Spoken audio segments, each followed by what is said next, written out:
Hello guys, welcome to YouTube channel. हमारा जो YouTube channel है डिफेंस एग्जाम क्वेस्ट, उस पर आपका स्वागत है। मैं आपका इंग्लिश एजुकेटर विकास राज पाठक आपका स्वागत करता हूं। और जैसा कि आप लोग हमको डिफेंस एग्जाम क्वेस्ट पर पहले से देख रहे होंगे, तो एक चैनल और है हमारा डिफेंस एग्जाम्स इन 10। इसको भी आप सब्सक्राइब कर सकते हैं। इसमें आपको 8 to 10 मिनट्स की शॉर्ट वीडियोज़ मिलेंगी, जिसमें आपको छोटे छोटे कॉन्सेप्ट्स 8 to 10 मिनट्स के अंदर, मतलब छोटी वीडियोस में आपको क्लियर किए जाएंगे। वो आप जाके देख सकते हैं। हर सब्जेक्ट के बहुत सारे कॉन्सेप्ट्स क्लियर किए हुए हैं। मैंने भी PQRS को कैसे सॉल्व करना चाहिए उसको अलग अलग तरीके से समझाया हुआ है, और वोकेबलरी कैसे प्रिपेयर करनी है उसकी भी वीडियोस मैंने डाली हुई हैं। और आगे आने वाले टाइम में मैं वोकेबलरी की वीडियोस डालने वाला हूँ। उसमें रूट वर्ड से मैं वोकैब सिखाऊंगा उसमें, और आपको नेमोनिक से भी सिखाऊंगा। तो उन वीडियोस को देखने के लिए आप चैनल को सब्सक्राइब कर सकते हैं। डिफेंस एग्जाम 101 ये भी हमारा एक यूट्यूब चैनल है, इसको भी आप चाहें तो सब्सक्राइब कर सकते हैं। तो चलिए थोड़ी बात कर लेते हैं अकेडमी प्लस सब्सक्रिप्शन के बारे में। प्लस ये है क्या एक्चुअली? ये जब आप फ्री कोर्सेज लेते हो, सपोज आपको फ्री कोर्सेज ले लिया आपने, कहीं भी पढ़ रहे हो, आप यूट्यूब पे पढ़ रहे हो या किसी भी ऑनलाइन प्लेटफॉर्म पे पढ़ते हो, यूट्यूब सॉरी कहीं भी पढ़ते हो फ्री में, तो फ्री में एडवांटेज सबसे बड़ा क्या होता है कि वो फ्री होता है। ये सबसे बड़ा एडवांटेज होता है। और डिसएडवांटेजेस की अगर मैं बात करूं, तो कई बार क्या होता है, आपको जैसे क्लासेस टाइम पे नहीं मिलती, टाइम की प्रॉब्लम। दूसरा, आपको मॉक टेस्ट वगैरह की दिक्कत आती है। वहाँ सर आपको कंटेंट तो मिल जाता है लेकिन मॉक टेस्ट नहीं मिलेंगे। दूसरी बात, आपको लाइव क्लासेस बहुत कम मिलती है, रिकॉर्डेड लेक्चर्स मिलते हैं ज़्यादातर। ठीक, रिकॉर्डेड लेक्चर्स में आप डाउट सेशन नहीं हो पाता। फ्री कोर्सेज का सबसे जो बड़ा डिसएडवांटेज है वो डाउट सेशन है। आपको डाउट पूछने के लिए कोई नहीं मिलेगा, राइट। तो ये बहुत सारी प्रॉब्लम्स आती हैं। तो इनको ओवरकम करने के लिए अनअकैडमी ने क्या डिसाइड किया कि प्लस सब्सक्रिप्शन लॉन्च किया है इन्होंने। तो इसमें क्या होता है, एक पेड सर्विस है जिसमें आपको सर्टेन ड्यूरेशन के लिए सर्टेन अमाउंट पे करना पड़ता है। ठीक है, उसमें क्या होता है कि आप जिस भी कैटेगरी के लिए चूज करते हो सब्सक्रिप्शन, सब्सक्रिप्शन मीन्स मेंबरशिप कह सकते हो आप इसको। तो जिस भी एग्जाम की आप तैयारी कर रहे हो उसकी कैटेगरी आप चूज करोगे, वो मैं बताऊंगा कैसे करना आपको। तो वो जैसे आप चूज करोगे तो उसमें जितने भी एजुकेटर्स आपको पढ़ा रहे हैं, जितने भी एजुकेटर्स हैं, सारे के सारे एजुकेटर्स उस कैटेगरी में जैसे पढ़ा हूँ सबके प्लस कोर्सेज आप एक्सेस कर पाओगे सब्सक्रिप्शन लेने के बाद। और लाइव क्लासेस आपको डेली मिलेंगी, लाइव टेस्ट मिलेंगे डेली आपको, स्ट्रक्चर्ड कोर्सेज होंगे। और फ्री क्लासेस का एक डिसएडवांटेज ये भी होता है कि कोर्सेज स्ट्रक्चर्ड नहीं होते, यानी कि एक एक क्लास आपको आज मिल गई, एक दो दिन बाद मिलेगी, 4 दिन बाद मिलेगी, कोई कंटिन्यूटी नहीं रहती। लेकिन प्लस सब्सक्रिप्शन में आपको स्ट्रक्चर्ड कोर्सेज मिलेंगे, यानी कि कोर्सेज भी डिवाइड किए होंगे। शुरुआत मतलब शुरुआत में क्या पढ़ाना है, बीच में क्या पढ़ाना है, सबसे लास्ट में कौन से टॉपिक्स पढ़ाने हैं बच्चे को, उस हिसाब से कोर्सेज को डिजाइन किया जाएगा और टाइमली आपको क्लासेस मिलेंगी।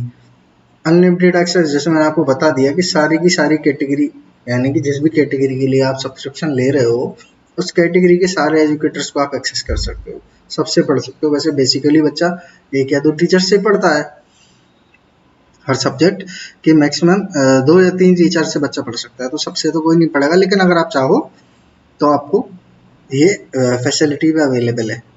तो चलो थोड़ा आगे बात करते हैं। सबसे पहले आपको करना क्या है, सबसे पहले आपको अनअकैडमी ऐप इंस्टॉल करनी है अपने फ़ोन में। उसके बाद ऐप इंस्टॉल करने के बाद आपको क्या करना है, उस पर अपना अकाउंट बनाना है। अकाउंट बनाने के बाद आप क्या करोगे, आपको कैटेगरी चूज करनी पड़ेगी। ठीक, कैटेगरी चूज कैसे करोगे, आप जिस भी एग्जाम के लिए तैयारी कर रहे हो, सपोज करो आप CDS के लिए तैयारी कर रहे हो, तो आपको वहाँ कैटेगरीज बहुत सारी दिख जाएंगी। तो उनमें से आप सेलेक्ट करोगे CDS एफकट CAPF वाली कैटेगरी। ठीक है, आपने सेलेक्ट कर ली। तो और आपको सब्सक्रिप्शन चाहिए, तब आपको क्या करना होगा, आप क्या करोगे, आप करोगे गेट सब्सक्रिप्शन लिखा हुआ आपको दिखेगा। प्लस पे जब आप क्लिक करोगे तो गेट सब्सक्रिप्शन आपको लिखा हुआ दिखा मिलेगा। ठीक, तो उस पर क्लिक करने के बाद आपको कुछ ऐसा दिखाई देगा अपने फ़ोन पे। ये अलग अलग ड्यूरेशन के लिए अलग अलग पेमेंट मेथड्स आपको दिखेंगे, मतलब कि कितनी पेमेंट करनी है आपको अलग अलग ड्यूरेशन के लिए। तो 12 मंथ का, 24 मंथ्स का, 6 मंथ्स का, 3 मंथ्स का, 1 मंथ्स का। ठीक, तो इस तरीके से आप देख सकते हो। तो जिस भी ड्यूरेशन के लिए आपको प्लस चाहिए, सब मेंबरशिप चाहिए, सब्सक्रिप्शन चाहिए, तो आप वो डिसाइड करोगे, उस पर क्लिक करोगे। उस पर क्लिक करने के बाद आपसे अप्लाई कोड, यानी कि आपसे पूछा जाएगा कि अगर आप कोई रेफरल कोड अप्लाई करना चाहते हैं तो आप कर सकते हैं। तो वहाँ आपको क्या करना होगा, एक रेफरल कोड मैं आपको बताता हूँ, विकास 1 करके है, विकास 1। तो ये जब आप वहाँ अप्लाई करोगे तो आपको 10% इंस्टेंट डिस्काउंट मिलेगा। रेफरल कोड आप अप्लाई करेंगे तो आपको 10% इंस्टेंट डिस्काउंट मिल जाएगा, जिससे क्या होगा, जो आपको इंस्टेंटली वहाँ जो आपको पेमेंट करनी होगी उसमें से 10% कॉस्ट आपकी डिडक्ट हो जाएगी कोड अप्लाई करते ही, और आप पेमेंट कर दोगे तो आपका सब्सक्रिप्शन एक्टिवेट हो जाएगा। अब आप जैसे अनअकैडमी पे मुझे फॉलो करना हो तो आपको कैसे करना है। बहुत से बच्चे पूछते हैं सर हम आपको फॉलो नहीं कर पाते हैं, हम आपसे पढ़ना चाहते हैं अनअकैडमी पे। तो आपको क्या करना है, सिंपल आपको जाना है, आपको सर्च करना है विकास राज पाठक। मैं एनडीए की कैटेगरी में पढ़ा रहा हूँ फिलहाल। तो आपको अपनी कैटेगरी जो भी चूज करनी होगी, पहले आप एनडीए कैटेगरी चूज करेंगे, उसके बाद आपको सर्च करना होगा विकास राज पाठक। वहाँ आपको ऐसे करके मेरा नाम दिखा देगा सर्च रिजल्ट में, आपको उस पर क्लिक करना है। तो आपको ये मेरी प्रोफाइल दिख जाएगी अपने मोबाइल पे, प्रोफाइल दिख जाएगी। तो आपको यहाँ फॉलो का ऑप्शन आएगा, इसको आपको फॉलो कर लेना है मुझे। तो फॉलो करने के बाद कुछ ऐसा दिखाई देगा आपको, ठीक है। और मेरी स्पेशल क्लासेस दिखाई देंगी नीचे आपको, उसके बारे में बताता हूँ। तो मेरी स्पेशल क्लासेस आपको दिखाई देंगी ऐसे नीचे, अलग अलग स्पेशल क्लासेस मैंने ली हुई हैं पहले से। तो ये रिकॉर्डेड सेशन भी आप देख सकते हो, डेली लाइव सेशन भी लगते हैं मेरे। कुछ फ्री कोर्सेज मैंने पहले से ही डाले हुए हैं पुराने, जिसमें मैंने वोकेबलरी पढ़ाई हुई है, तो आप इसको भी देख सकते हो जाकर। तो इस तरीके से आप मुझे अनअकैडमी पर फॉलो कर लोगे, और मेरी जितनी भी फ्यूचर में लगने वाली क्लासेस होंगी अनअकैडमी पर, जो भी लगेंगी, उनके नोटिफिकेशन आपको मिलते रहेंगे। अगर आप मुझे फॉलो नहीं करोगे तो हो सकता है आपको नोटिफिकेशंस नहीं मिलेंगे, बिल्कुल नहीं मिलेंगे। तो मुझे फॉलो कर लेंगे तो आपको मेरे सारे नोटिफिकेशन क्लासेस वगैरह के वहाँ मिल जाया करेंगे। तो चलिए आज हम मॉक टेस्ट करने वाले हैं एक, तो इसका डिस्कशन हम करेंगे, यानी कि क्वेश्चंस पढ़ेंगे और उनके आंसर डिस्कस करेंगे। तो इसको करने के लिए चलो शुरू करते हैं। तो हमको सबसे पहले क्या एंटोनियम्स बताना है क्वेश्चंस में, हमसे पूछा जा रहा है एंटोनियम्स। तो पहला क्वेश्चन जैसे कि आप देख पा रहे हैं हमारे स्क्रीन पर है, ट्रांसपेरेंट। ट्रांसपेरेंट का हमको एंटोनियम पूछा गया कि एंटोनियम ट्रांसपेरेंट का क्या होगा। हमको 4 ऑप्शंस दे रखे हैं। पहला ऑप्शन है हमारे पास क्लियर, दूसरा है ऑप्शन हमारे पास एम्बिग्यूटी, तीसरा है ओपेक, और चौथा है क्रिस्टल। तो इन चारों में से हमको ये पता लगाना है कि इसका एंटोनियम क्या होगा ट्रांसपेरेंट का। ट्रांसपेरेंट का मीनिंग आप जानते होंगे, जिसका आर पार देखा जा सके, जिसके आर पार, सी थ्रू बोलते हो आप इंग्लिश में।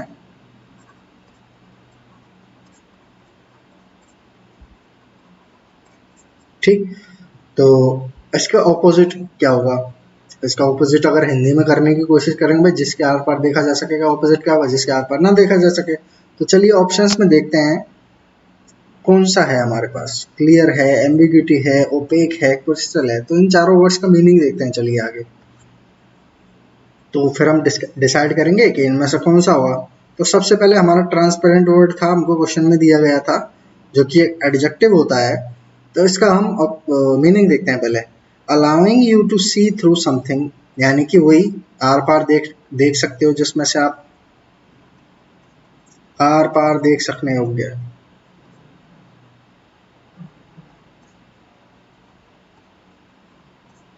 ठीक, इस तरीके से इसका मीनिंग होगा ट्रांसपेरेंट। अब इसका ऑपोजिट देखना है। अब देखिए हमको ऑप्शन में दे रखा था क्लियर। क्लियर का मतलब क्या होता है, इजी टू अंडरस्टैंड, यानी कि जिसको आसानी से समझा जा सके, ऑब्वियस। यानी कि जिसके बारे में आपको पता हो, जिस चीज़ के बारे में आप समझ चुके हो। जैसे आप बोलते हो ना, जैसे क्लासेस चलती हैं आपकी, तो टीचर आपसे पूछता है भाई तुमको समझ में आया कि नहीं आया कॉन्सेप्ट, तो आप बोलते हो क्लियर सर, बिल्कुल अच्छे से समझ में आ गया। तो इसका मतलब आपको कोई चीज़ समझ में आ गया, आपको कॉन्सेप्ट समझ में आ गया। तो क्लियर का मतलब हो गया जो चीज़ समझ में आ चुकी हो, अंडरस्टैंडेबल हो। अगला था ऑप्शन में हमारे पास एम्बिग्यूटी।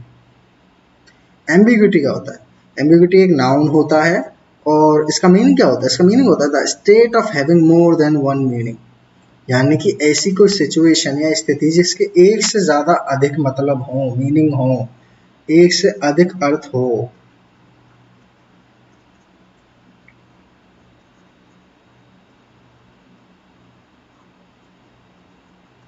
इसको बोला जाता है एम्बिग्यूटी। ठीक, तो अब देखिए इसका ऐसे भी बोल सकते हो the state of being difficult to understand, यानी कि ऐसी कोई सिचुएशन जिसको आप समझ ना पाओ। ठीक, चलो अब क्रिस्टल को देखते हैं। क्रिस्टल क्या होता है? क्रिस्टल होता है small piece of substance with many even sides that is form naturally when the substance become solid. Crystal आपने देखा होगा, ग्लास के क्रिस्टल्स आपने देखे होंगे।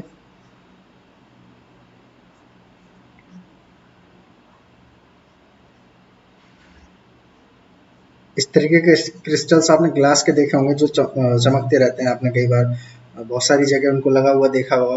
आपके जो बर्थडे के जो बलून्स वगैरह आते हैं, जो फायरवर्क्स बोलते हैं ना, बलून, बलून तो नहीं बोल सकते, फायरवर्क्स होते हैं जो आपके बर्थडे पे होते हैं, जिसमें से मतलब जो बारूद वाले फायरवर्क्स नहीं, जो नॉर्मल जिसमें से पेपर वगैरह के चिट्स वगैरह निकलते हैं। तो आपने वहाँ देखा होगा बहुत बहुत कुछ चमकने वाले सब्सटेंस होता है वहाँ पे। बहुत से लोगों के कपड़ों पे भी देखा होगा आपने। तो उसको क्रिस्टल बोला जाता है, क्रिस्टल्स, जिसकी मतलब सारी जो परतें होती हैं, सारी साइड्स होती हैं, वो इवन होती हैं, मतलब यानी प्लेन होती हैं। तो इसका हमारे ट्रांसपेरेंट से तो कोई लेना देना है नहीं। तो चलिए हमारे पास एक वर्ड बच गया, इसको देखते हैं। ओपेक। ओपेक क्या कह रहा है? Not clear enough to see through और अलाउ लाइट थ्रू, यानी कि कुछ ऐसा जिसके आर पार ना देखा जा सके, जिसके आर पार ना देखा जा सके, या फिर जो लाइट को भी, यानी कि प्रकाश को, अपनी लाइट होती है उस लाइट को भी पार ना करने दे, यानी कि लाइट भी उस जिसके पार ना पाए। तो हमारा क्वेश्चन था ट्रांसपेरेंट, यानी कि जिसके आर पार देखा जा सके। तो इसको ऑपोजिट ढूंढना था हमको। तो हमारे जितने भी ऑप्शन में सबसे सब में आपको मिल रहा है ओपेक, सबसे बेस्ट ऑप्शन आपको मिल रहा है। तो आपका आंसर हो जाएगा ओपेक। ठीक है, तो ये क्वेश्चन हमारा हो गया ट्रांसपेरेंट का, हमको एंटोनिम ढूंढना था जिसका आंसर हमें मिला ओपेक। चलिए जी नेक्स्ट क्वेश्चन पे चलते हैं। नेक्स्ट क्वेश्चन हमको दे रखा है एनकाउंटर्ड। एनकाउंटर्ड का भी हमको एंटोनिम ढूंढना है, यानी कि वही ऑपोजिट मीनिंग वाला वर्ड। तो हमको चार ऑप्शंस दे रखे हैं, अवॉइडेड, एनरिच्ड, फेज्ड, ओवरकम। ठीक है, अब चलिए ये चारों ऑप्शंस हमको दे रखे हैं एनकाउंटर्ड का। अब एंटोनिम पूछा, तो चलो फिर पिछले क्वेश्चन की तरह डिस्कस करते हैं चारों वर्ड्स का मीनिंग। देखिए एनकाउंटर्ड हमको दे रखा है जो कि एक होता है वर्ब। अब इसका एंटोनिम हमसे पूछा, तो पहले इसका मीनिंग जानते हैं। इसका मीनिंग क्या होता है? टू एक्सपीरियंस समथिंग अनप्लीजेंट और डिफिकल्ट, या फिर meet with, run into, come across, ये सारे वर्ड्स के लिए भी यूज किया जाता है आपका एनकाउंटर वर्ड को। इसका मीनिंग क्या हो गया? इसका मीनिंग हो गया किसी बुरी चीज से सामना होना, किसी बुरी या नकारात्मक चीज से या स्थिति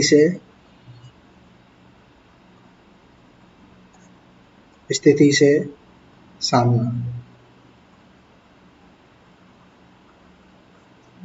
या किसी से अचानक मिलना, किसी से अचानक टकरा जाना, या किसी के कम अक्रॉस। कम अक्रॉस का मतलब भी ऐसे ही होता है, जैसे आप मार्केट में जा रहे हो, अचानक अपना दोस्त आपको सामने से आता दिखाई दे, तो उसको भी कम अक्रॉस ऐसे बोला जाता है। तो इस तरीके से अनकाउंटर्ड का मीनिंग ये हो गया। अब इसका ऑपोजिट ढूंढना है हमको। अब ऑप्शंस में हमको दे रखा है एनरिच्ड। इसका मीनिंग देखते हैं। इसका मीनिंग क्या होता है?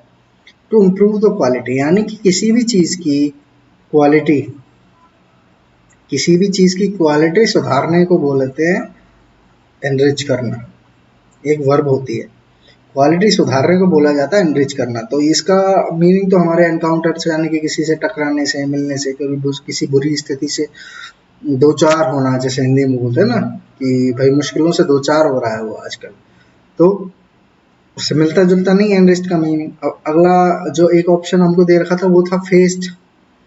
टू एक्सेप्ट, इसका मीनिंग क्या हुआ? To accept that a difficult situation exist, deal with something unpleasant, be opposite. ठीक, फेस्ड का मतलब होता है to accept that difficult situation exist, यानी कि कोई जो बुरी सिचुएशन है वो है, उसको एक्सेप्ट कर लेना कि हाँ भाई ये सिचुएशन जो भी हमारे सामने है वो डिफिकल्ट है।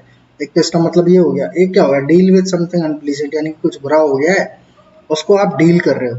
ठीक, आपने इस तरीके का सेंटेंस बहुत सुना होगा, he is facing difficulties these days, यानी कि उसके सामने बहुत सारी प्रॉब्लम्स आ रही हैं रोज और वो उनको फेस कर रहा है।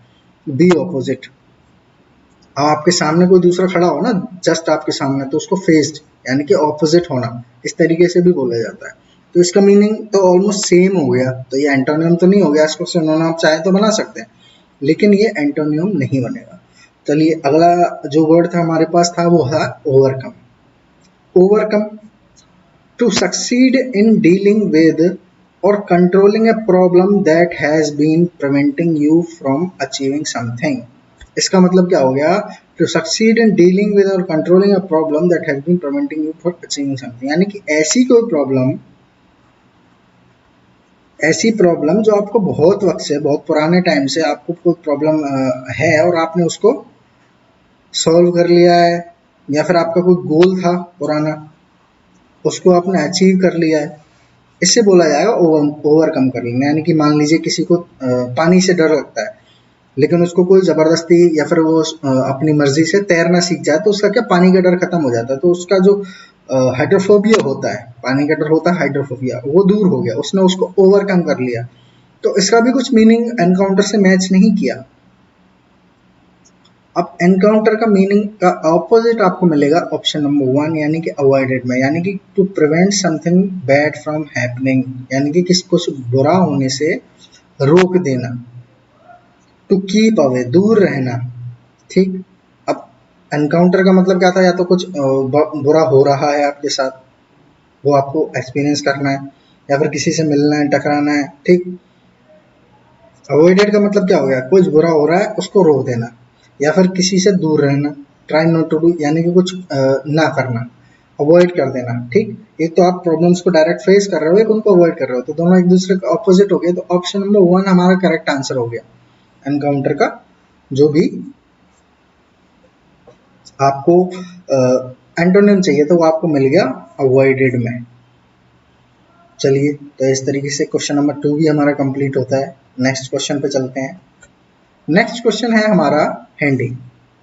हैंडी का हमको एंटोनियम जानना है।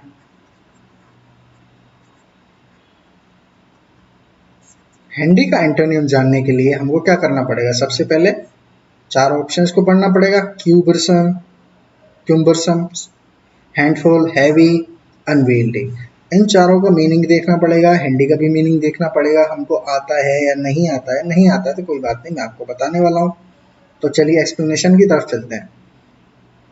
हमको दे रखा है हैंडी, जो कि एक एडजेक्टिव होता है और उसका मीनिंग होता है ईडी टू यूज और टू डू, यानी कि कुछ भी या तो करना, या तो कुछ करना आसान हो, या फिर कुछ इस्तेमाल करना आसान हो, यूज करना। यानी कोई चीज है या तो उसको यूज करना आसान हो तो उसके बारे में बोला जाएगा ये इक्विपमेंट बहुत हैंडी है, इसको यूज करना बहुत आसान है।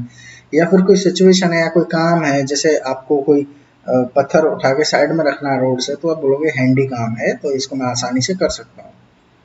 Skilful in using your hands, यानी कि हाथों का इस्तेमाल, जैसे हैंड वर्क, आपका आर्ट वर्क होता है, जो हाथों से कोई भी काम आर्ट का हो और आप उसमें महारत हासिल कर लो तो वो काम आपके लिए ऑलवेज ईजी हो जाता है।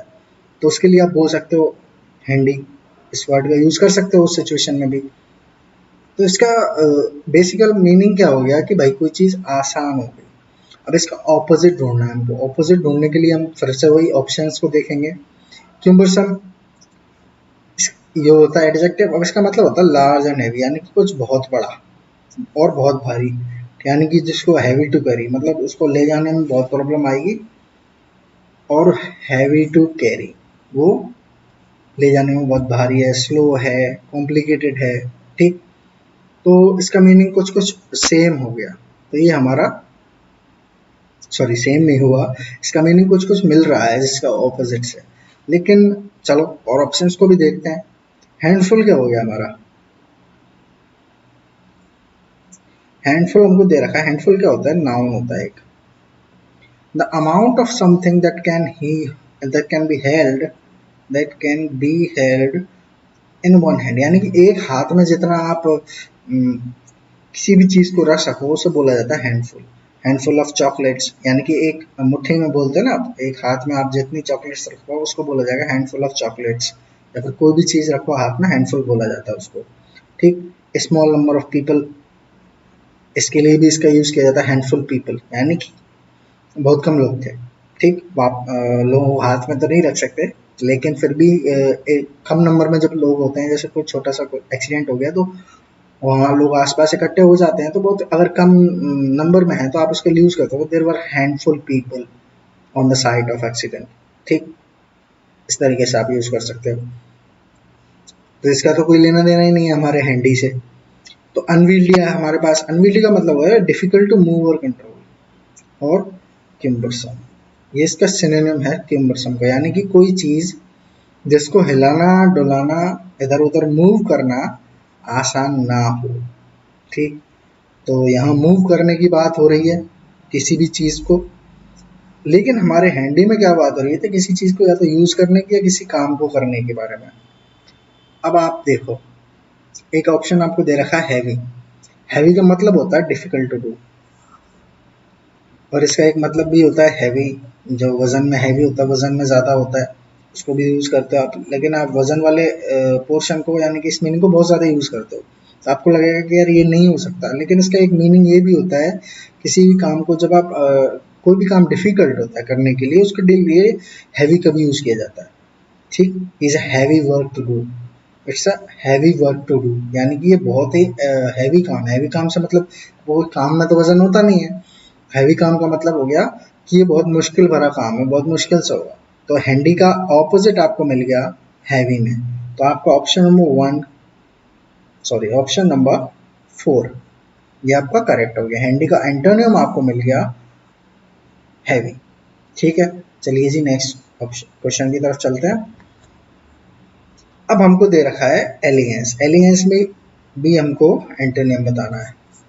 ठीक, वैसे एक चीज मैं और बता दूं आपको कि जो मॉक टेस्ट मैं अभी करवा रहा हूँ आपको, इसका मैं मॉक टेस्ट नंबर 5 करके मैंने अकेडमी पे क्लास ले चुका हूँ। वहाँ मैंने इसका एक्सप्लेनेशन नहीं दिया था। तो किसी को भी अगर मॉक टेस्ट अटेम्प्ट करना हो तो रिकॉर्डेड लेक्चर में भी जाके अटेम्प्ट कर सकता है पहले, और उसके बाद यहाँ पर आके इसके एक्सप्लेनेशन देख सकता है। क्योंकि रिकॉर्डेड में मैंने क्या किया है, वहाँ मैंने सीधा क्वेश्चंस बच्चों के सामने रख के उनको पोल दिए हैं। तो आप रिकॉर्डेड लेक्चर्स में भी पोल में आंसर कर सकते हैं। तो आप अपने लीडर बोर्ड तो नहीं देख पाएंगे, लेकिन आप देख पाएंगे आप नंबर ऑफ क्वेश्चंस कितने आपने ठीक किए आउट ऑफ 40 क्वेश्चंस का ये मॉक है। तो आज हम देखेंगे कितने डिस्कस कर पाते हैं। लेक्चर को छोटा रखने की कोशिश करेंगे। तो चलिए शुरू करते हैं भाई। अपना अगला क्वेश्चन, एलिगेंस आपको दे रखा था।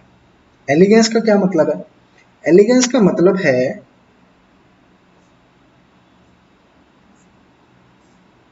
चलिए एलिगेंस का मतलब देखते हैं पहले। तो एलिगेंस का मतलब होता है a quality of refined gracefulness and good taste, यानी कि जब आप बोलते हो कोई चीज बहुत सोफेस्टिकेटेड है, बहुत स्टाइलिश है, बहुत सिंपल है, कहते हैं ना सिंपल एंड सोबर, उसके लिए एलिगेंस, वो होता है एलिगेंस। यानी कि कोई भी चीज जो आपको देखते ही अच्छी लगने लग जाए, उसको बोला जाएगा एलिगेंस।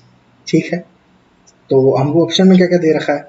एक ऑप्शन में दे रखा है प्राइड, एक दे रखा है ब्यूटी, कोर्सनेस एंड वल्गैरिटी। अब देखिए प्राइड का मीनिंग क्या होता है? प्राइड मतलब क्या होता है? गर्व। feeling of pleasure or satisfaction that you get when you or people close to you have done something well, यानी कि गर्व महसूस होना।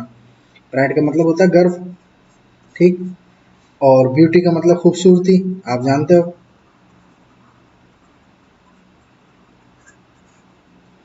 ब्यूटी का मतलब होता है खूबसूरती। कोर्सनेस का क्या मतलब होता है? नाउन होता है ये। इसका मीनिंग होता है the quality of being made of relatively large particles, यानी कि किसी भी चीज का लार्ज पार्टिकल्स से,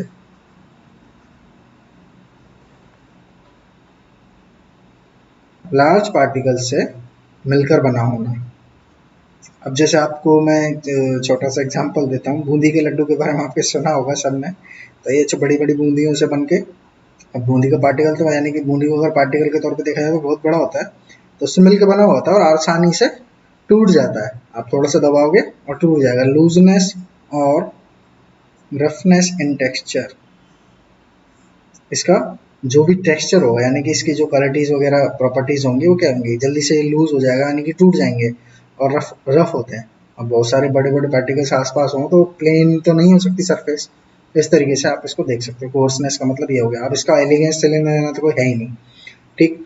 अब वल्गैरिटी, आपके सामने है vulgarity, the fact of being rude और नॉट हैविंग गुड टेस्ट, यानी कि the fact of being rude यानी कि रूड होना मतलब बुरा बर्ताव, आप कह सकते हो सीधे सीधे बुरा बर्ताव कह सकते हो, ठीक। तो आपका एलिगेंस था आपका अच्छा बर्ताव, यानी कि सोफेस्टिकेटेड आपका जो ग्रेसफुलनेस है, अच्छा बर्ताव आप कह सकते हो, बिहेवियर है। और उसका जस्ट ऑपोजिट आपको वल्गैरिटी मिल गया, बुरा बर्ताव, ठीक। तो इसका आंसर आपको वल्गैरिटी ही मिलेगा। Option number 4 is correct. आपका एंटोनिम हो गया एलिगेंस का वल्गैरिटी। तो मैं आपको अगला क्वेश्चन दे रहा हूँ, आप लोग इसको अटेम्प्ट करेंगे। इसमें भी आपको एंटोनिम बताना है, आप इसको अटेम्प्ट कीजिए।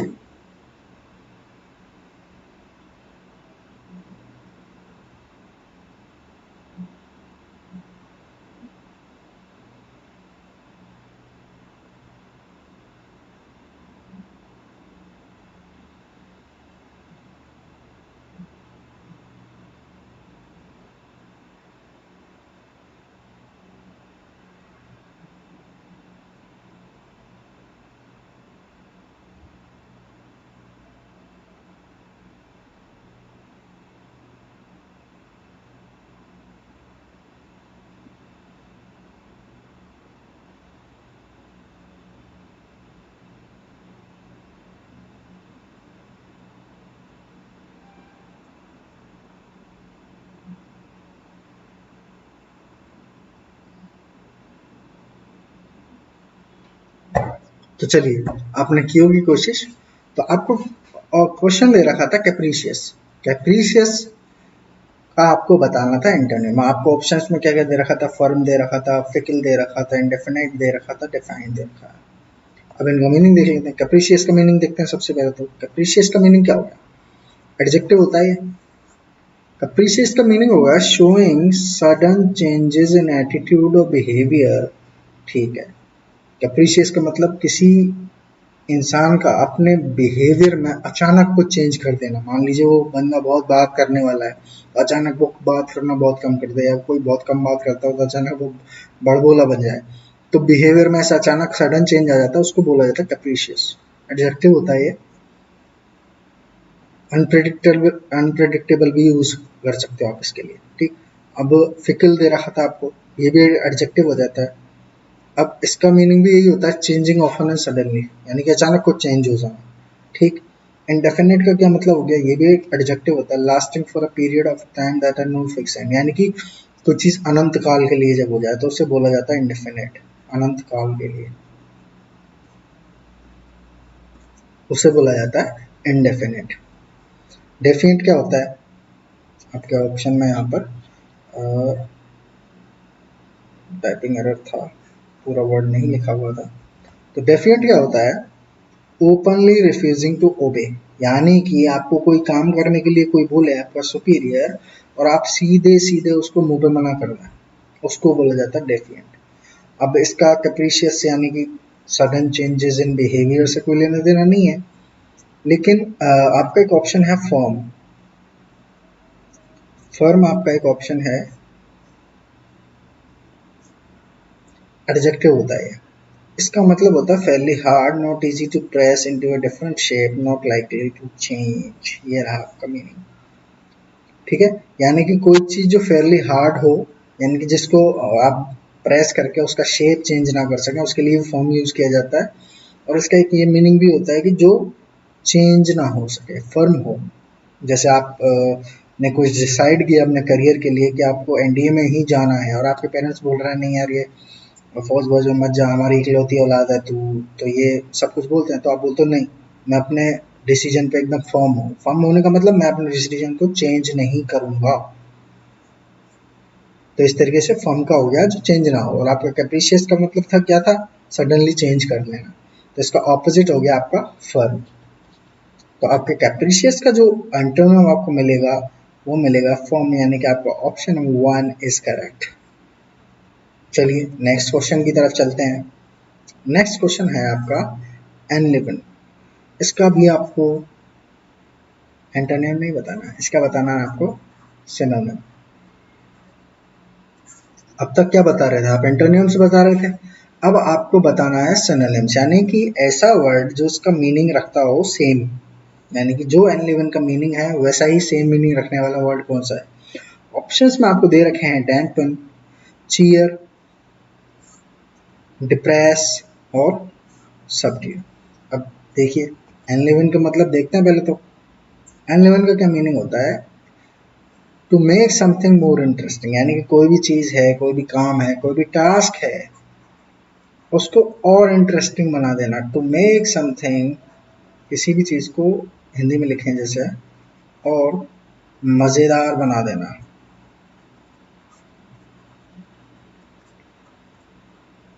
किसी भी चीज को और मजेदार बना देना, इसको बोला जाता है एनलिवन। अब इसका ऑपोजिट देखना है हमको। ऑपोजिट नहीं देखना, इसका देखना है हमको सिनोनिम, यानी कि इस जैसा सेम मीनिंग वाला वर्ड चाहिए हमको। चलो, डैम्पन का क्या मतलब होता है, टू से मेक समथिंग वेट वेट, यानी कि किसी चीज को गीला कर देना। ठीक, जैसे आपके दीवारों में बारिश के टाइम में सीलन वीलन आ जाती है ना, तो उसको इंजीनियरिंग टर्म्स में डैम्पनेस बोलते हैं, यानी कि उस दीवार में पानी आ गया है, अगर सिंपल लैंग्वेज में बात करें तो।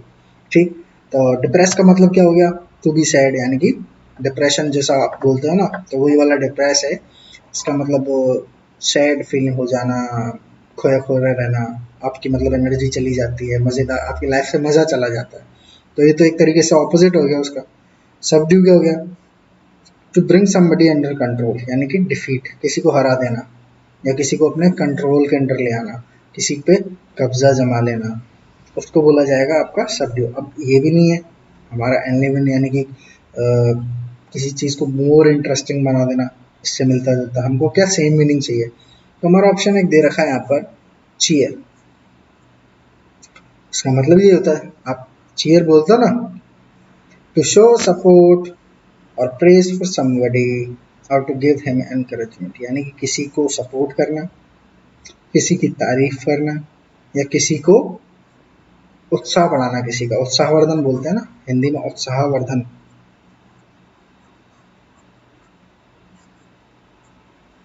इसे बोला जाता है चीयर करना। तो किसी चीज को इंटरेस्टिंग बना देना, इसका सेम मीनिंग ये होता है चीयर। अब आप जब किसी चीज, किसी की दूसरे की तारीफ करोगे, किसी का एनकरेजमेंट करोगे, तो आप एक तरीके से उसका उत्साह बढ़ा रहे होगे, तो उसकी लाइफ को, उसकी सिचुएशन को और मजेदार बना रहे होगे, वो खुश होगा इससे। ठीक, तो इसका जो सिनोनिम हो गया वो हो गया चीयर। तो आपका ऑप्शन नंबर 2 इज करेक्ट। चलिए नेक्स्ट क्वेश्चन की तरफ चलते हैं। नेक्स्ट क्वेश्चन आपके लिए दे रखा है हॉटी। हॉटी दे रखा है आपको, इसका भी आपको सिनोनिम बताना है। ऑप्शंस आपको दे रखे हैं हम्बल, मीक, सबसर्विएंट एंड कंसाइटेड। अब देखिए हॉटी का मतलब क्या होता है। हॉटी का मतलब होता है बिहेविंग एन अनफ्रेंडली वे, यानी कि एरोगेंट घमंडी, आप इसको ऐसे बोल सकते हो, सिंपल घमंडी, जो दूसरों से ढंग से बात ना करता हो। एरोगेंस यानी कि अभिमान में, यानी कि उसमें अपने क्या कहते हैं घमंड में बात करता हो किसी से, उसे बोला जाता है हॉटी। अब इसका सिनोनिम देखना है, यानी कि सेम मीनिंग वाला वर्ड देखना है। अब हम्बल, अब ये देखिए हम्बल का मतलब क्या होता है, उदार हो, सिंपल हो कोई, तो उसे बोला जाता है हम्बल। अब ये तो अपोजिट हो गया इसका, तो ये तो आंसर नहीं होना। सबसर्विएंट क्या होगा, to willing to help others, यानी कि ऐसा जो दूसरों की मदद करने वाला हो, दूसरों की मदद के लिए तैयार।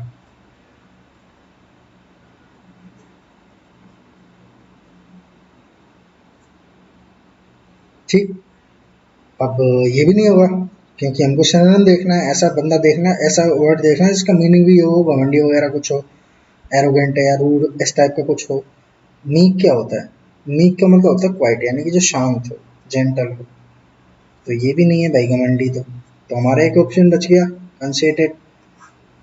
इसका मीनिंग क्या होता है, having too much pride in yourself, यानी कि खुद में कुछ ज्यादा ही प्राइड होना, खुद पे कुछ ज्यादा ही गर्व करना।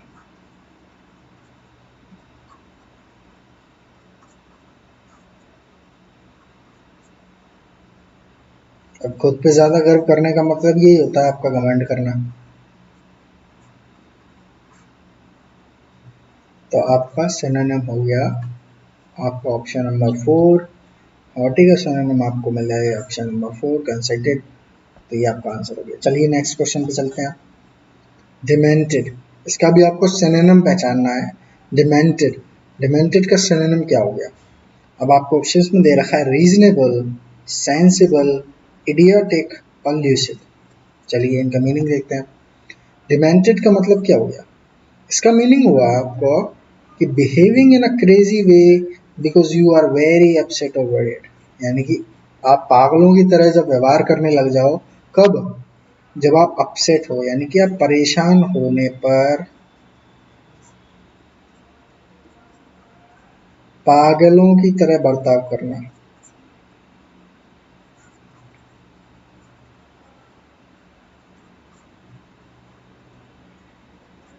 परेशान होने पर पागलों की तरह बर्ताव करना, उसको बोला जाएगा डिमेंटेड।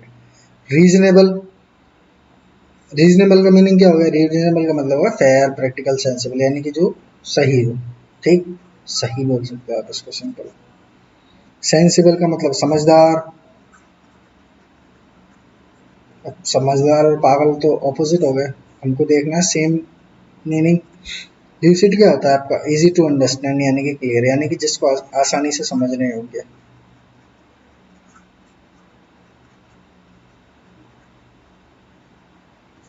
आसानी से समझने योग्य।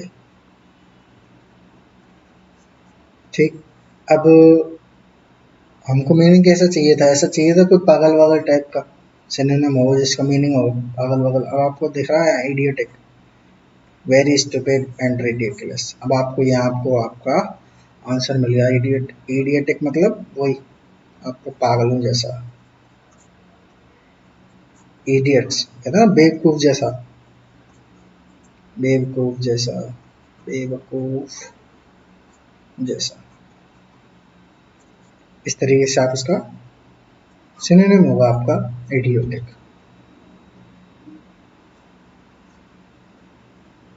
डिमेंटेड का क्वेश्चन नंबर 8 इज कंप्लीटेड। चलिए अगले पे चलते हैं। अब अगला आपको दे रखा था word ill bred. Ill bred का मतलब क्या होता है आपका, इल ब्रेड का मतलब आपका होगा, वो हम देखेंगे, लेकिन उससे पहले देखते हैं ऑप्शंस क्या क्या दे रखा है।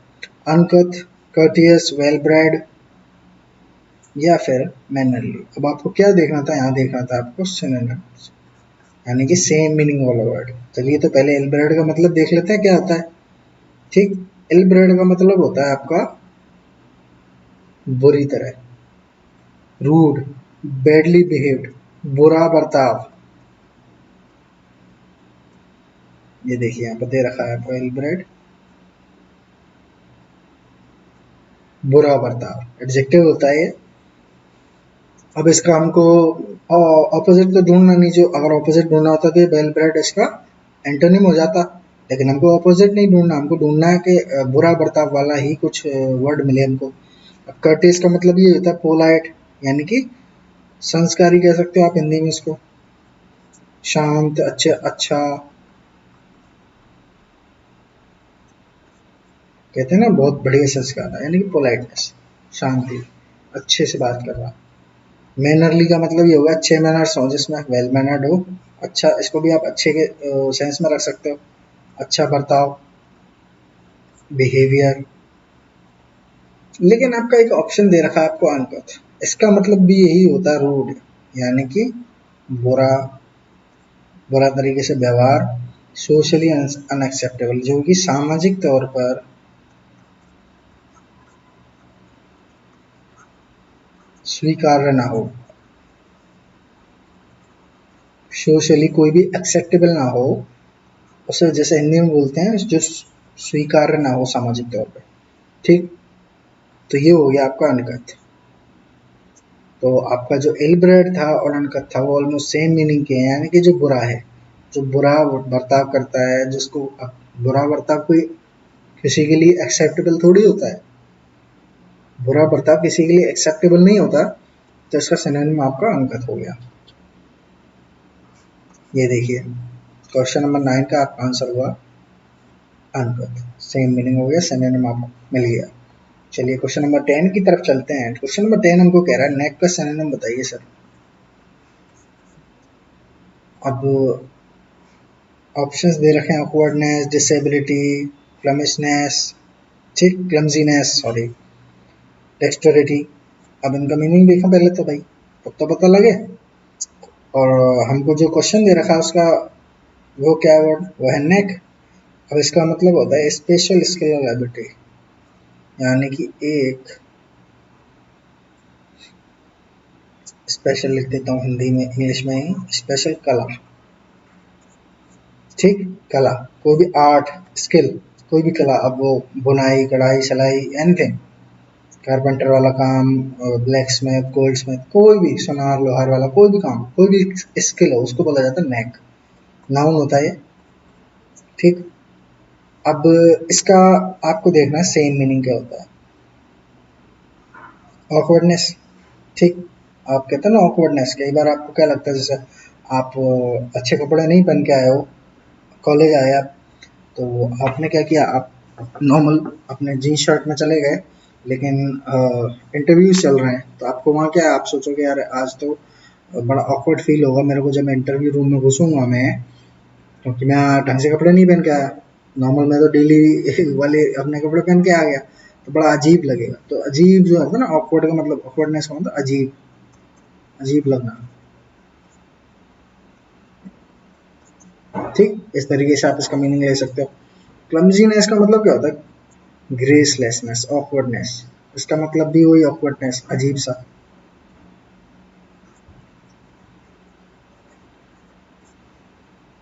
ठीक, इस तरीके से रखते हो। डिसेबिलिटी आप जानते ही हो, कोई एबिलिटी हो, the state of not being able to do something, कुछ काम ना करने की अवस्था, कुछ ना कर पाने की अवस्था।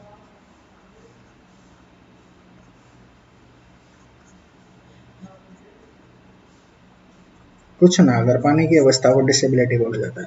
तो इनका किसी कला से तो कोई लेना देना नहीं है इन तीनों वर्ड्स का। तो एक वर्ड हमारे पास बचा है डेक्सटेरिटी। ठीक, अब इसको देखते हैं ये क्या कह रहा है।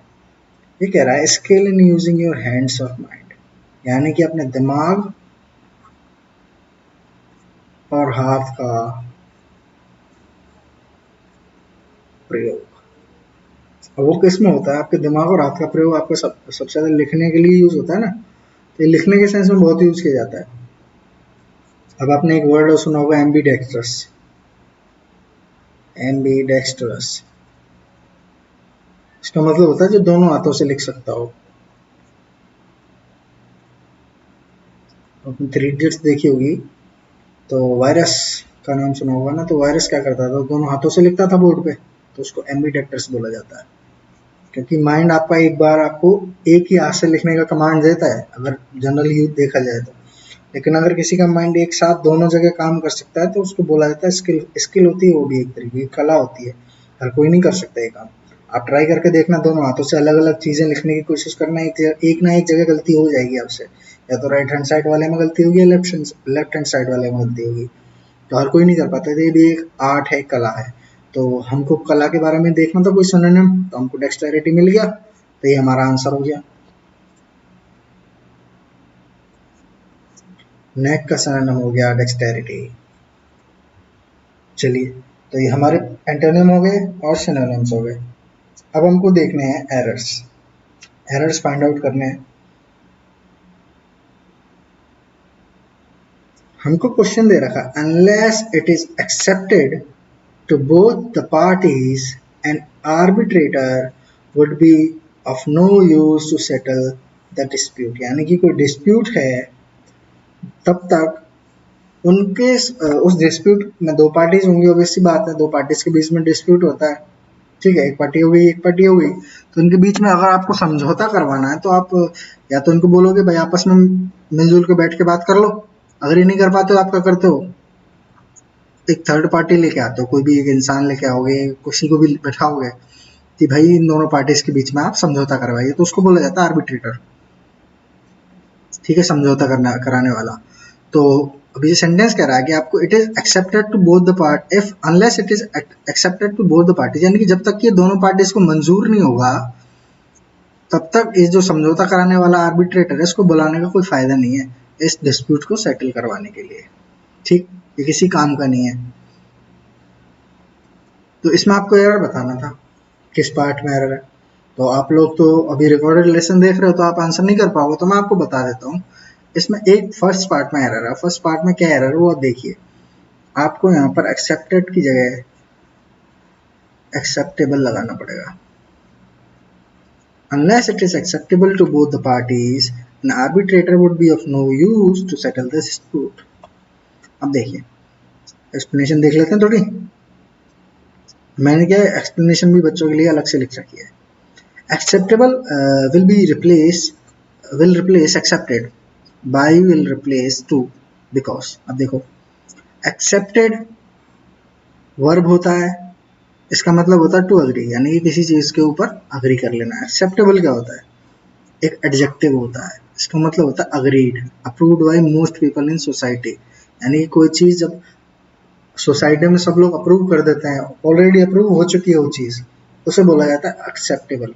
अग्रीएबल क्या होगा, ठीक, केपेबल ऑफ बीइंग एक्सेप्टेड, यानी कि ऐसी चीज जिसके ऊपर अग्री किया जा सके, या उसको एक्सेप्ट किया जा सके, ठीक है, वो अभी तक एक्सेप्ट नहीं हुई है वो चीज, ठीक। तो इसका आपको आंसर यहाँ पर मिल गया, एक्सेप्टेबल, ठीक, बाय बोथ पार्टीज, तो की जगह बाई लगेगा आपका।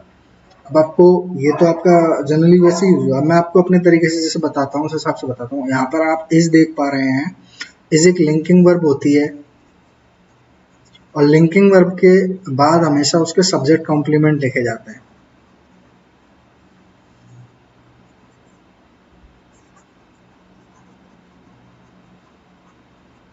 और सब्जेक्ट कॉम्प्लीमेंट जनरली सब्जेक्ट के बारे में कुछ ना कुछ बता रहे होते हैं, कॉम्प्लीमेंट कर रहे होते हैं सब्जेक्ट को, जनरली एडजेक्टिव की तरह काम करता है, ठीक। अब यहाँ पर देखिए, यहाँ पर एक्सेप्टेड लिखा हुआ था, तो ये एक्सेप्टेड आपका एडजेक्टिव नहीं बन सकता, इसकी जगह आपको एक्सेप्टेबल लगाना पड़ेगा। और एक्सेप्टेबल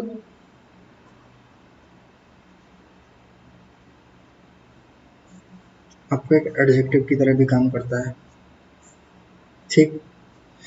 अगर और आप इसको एक तरीके से और देख सकते हो, इसको पैसिव की तरह ही देख सकते हो कि बी की फॉर्म प्लस में V3 अगर लग रहा है तो या तो आप बाई लगा लो, ठीक, accepted by both the parties, वो भी नहीं होगा, ठीक। तो आपके लिए यहाँ पर एक्सेप्टेबल लगाना जरूरी हो जाएगा। तो चलिए नेक्स्ट क्वेश्चन पे चलते हैं, ठीक है। नेक्स्ट क्वेश्चन हमारे पास है, although the manager was keen on getting the work done through Sudhir yesterday, he tries to avoid it। अब आपको इसमें एरर निकालना था, तो आप बताएंगे। चलिए मैं आपको बता देता हूँ, इसमें है थर्ड पार्ट में एरर। एरर क्या है, ये देखिए, आपको ये प्रेजेंट में लिखा हुआ है, और आपका जो पहला क्लॉज है वो किस में है, पास्ट में है, पास्ट की बात हो रही है, yesterday लिखा हुआ पास्ट को इंडिकेट करने के लिए, तो आप यहाँ फर्स्ट फॉर्म ना प्रेजेंट यूज ना करेंगे, आप यूज करेंगे ट्राइड, पास्ट में आपको लगाना पड़ेगा। तो इस तरीके से आपका क्वेश्चन नंबर 12 आपका कंप्लीट हो गया। ऑप्शन 3 इसका था जिसमें एरर था।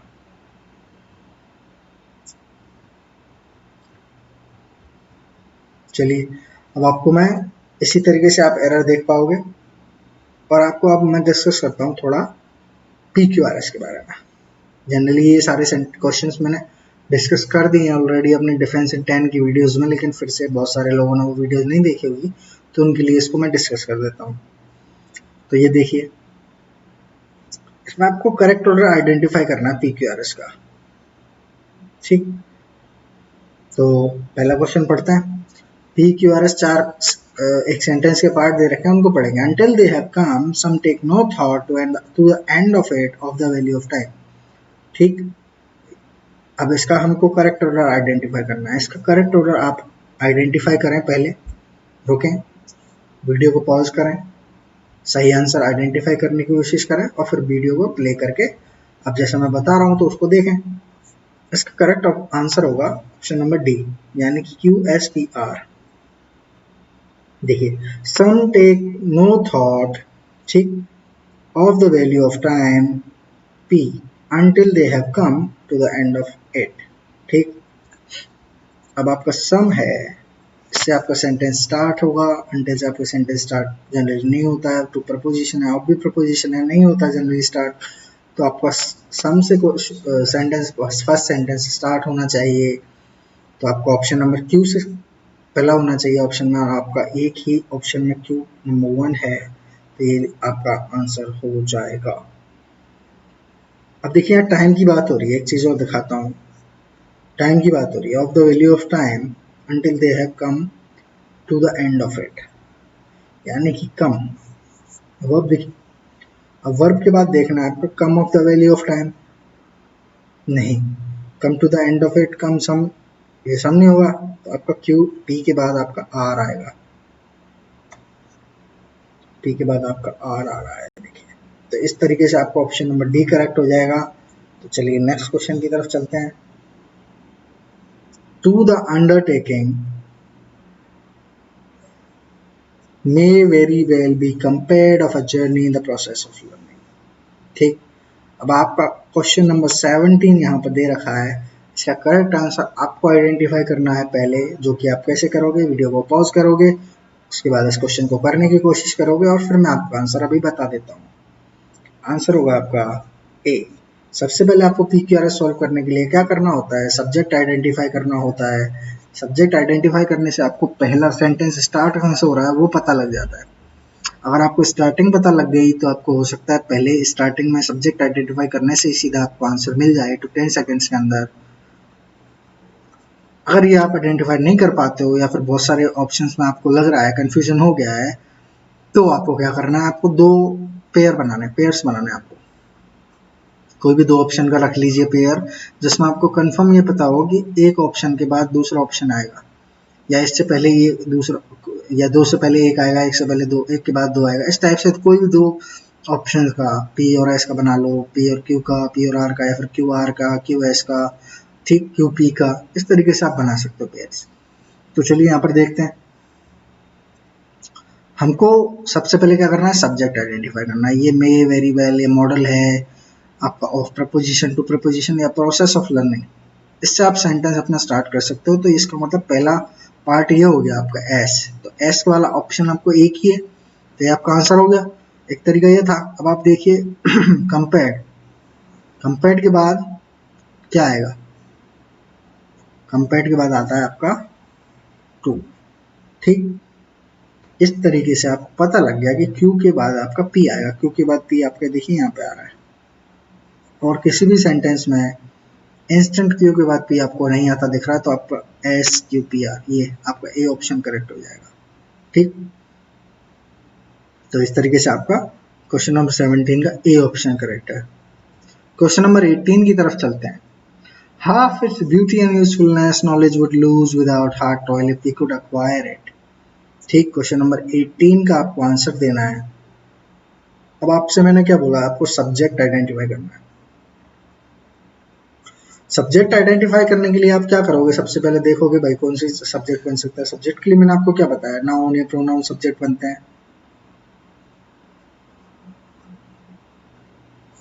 नाउन या प्रोनाउन सब्जेक्ट बनते हैं। तो आप क्या करोगे, यहाँ पर देखने की कोशिश करोगे कोई कौन सा नाउन है कौन सा प्रोनाउन, तो आप बोलोगे सर एफ से शुरू कर लो, if we could acquire it, यहाँ से शुरू कर लो। तो ये आप जब शुरू करने की कोशिश करोगे तो आपका ऑप्शन पहला एस होना चाहिए, तो आपको ऑप्शन डी दिखेगा आपको यहाँ पर, एस आर पी क्यू। तो क्यू पे एंड करोगे आप इसको, क्यू पे एंड करोगे तो आप यहाँ देखिए नॉलेज वुड लूज, ये वर्ब पे एंड हो रहा है। वर्ब पे सेंटेंस एंड होता है, कभी आपने देखा है?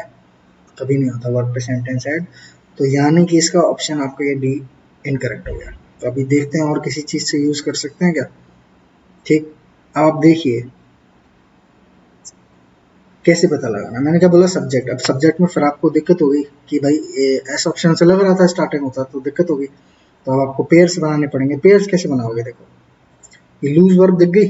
अब आपको वर्ब दिख गई, अब वर्ब के बाद इसका ऑब्जेक्ट भी आया होगा कहीं ना कहीं। वर्ब के बाद ऑब्जेक्ट आता जनरली, इसका ऑब्जेक्ट आपको आइडेंटिफाई करना, ऑब्जेक्ट का है। अब ऑब्जेक्ट, वर्ब के ऑब्जेक्ट कौन से होते हैं, मैंने इसका भी आपको शॉर्ट ट्रिक बताया हुआ है। वर्ब से वॉट या हुम के रिप्लाई उस वर्ब के ऑब्जेक्ट होता है। व्हाट या होम कब लगाना, जब नॉन लिविंग थिंग्स हो तो आपको व्हाट से होम, व्हाट का रिप्लाई लेना है, सॉरी वर्ब से व्हाट का रिप्लाई लेना है। और जब सामने ऑब्जेक्ट आपका नॉन लिविंग थिंग्स, सॉरी यानी कि जब नॉन लिविंग थिंग्स हो तो आपको व्हाट का यूज करना, और लिविंग थिंग, लिविंग बींग्स हो तो आपको होम का रिप्लाई लेना है। ठीक, अब यहाँ पर किसी बंदे के बारे में तो बात नहीं हो रही, तो यानी कि लिविंग बींग्स के बारे में बात नहीं होगी, तो वर्ब से व्हाट का रिप्लाई लेना है। लूज व्हाट, क्या लूज करेगा, lose without hard toil, what का रिप्लाई नहीं है। If we could acquire it, ये भी नहीं है। Lose half its beauty and usefulness, ये आपका आंसर बन गया व्हाट का। तो आपको पता लग गया क्यू के बाद पी आएगा। ठीक, क्यू के बाद पी आएगा, तो आपका ऑप्शन नंबर 1 करेक्ट हो गया। क्यू के बाद पी आपका, ये देखो यहाँ आ रहा है, क्यू के बाद पी आपका यहाँ पे भी आ रहा है। लेकिन इसमें क्या होगा, आपको आर से सेंटेंस शुरू करना पड़ेगा और एस उसके बाद आएगा। देखिए without hard toil, if we could acquire it, ठीक, knowledge would lose half its beauty and usefulness. अब ये देखने में सुनने में अच्छा लग रहा है, लेकिन ये स्ट्रक्चर गलत है। ठीक, कहना क्या चाह रहा है कि knowledge would lose its half its beauty and usefulness, यानी कि जो नॉलेज है, जो ज्ञान है, वो क्या छोड़ देगा, क्या लूज कर देगा, half its beauty and usefulness. ठीक, उसकी खूबसूरती और उसका जो यूजफुलनेस है, उसको उसका आधा हो जाएगा किसी भी नॉलेज का, अगर वो कैसे मिल जाए, बिना किसी मेहनत के। ठीक, तो इसके बारे में, किसके बारे में बात हो रही है, नॉलेज के बारे में। ठीक है, नॉलेज के बारे में बात हो रही है कि भाई अगर उसको बिना हार्डवर्क के हम अक्वायर करें या ले पाए कहीं से भी, तो अपनी खूबसूरती और उसकी जो यूजफुलनेस है उसको खो देगा आदि को। तो नॉलेज के बारे में बात हो रही है, नॉलेज को सब्जेक्ट बनाना है हमको, तो क्यू से आपका सेंटेंस स्टार्ट होगा। तो आपका ऑप्शन नंबर 1 करेक्ट हो जाएगा। तो आपका option number A is correct. Question number 18 के लिए, क्वेश्चन नंबर 19 के लिए देखिए, अब इसको आप करने की कोशिश कीजिए। तब तक मैं थोड़ा पानी पी लेता हूँ।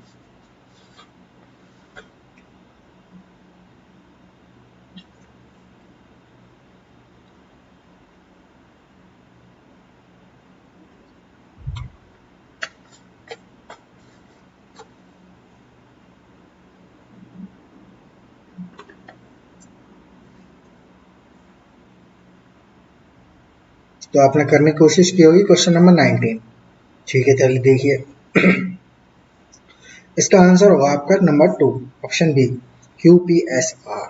देखिए, much of the happiness and our and purity of our lives depend on our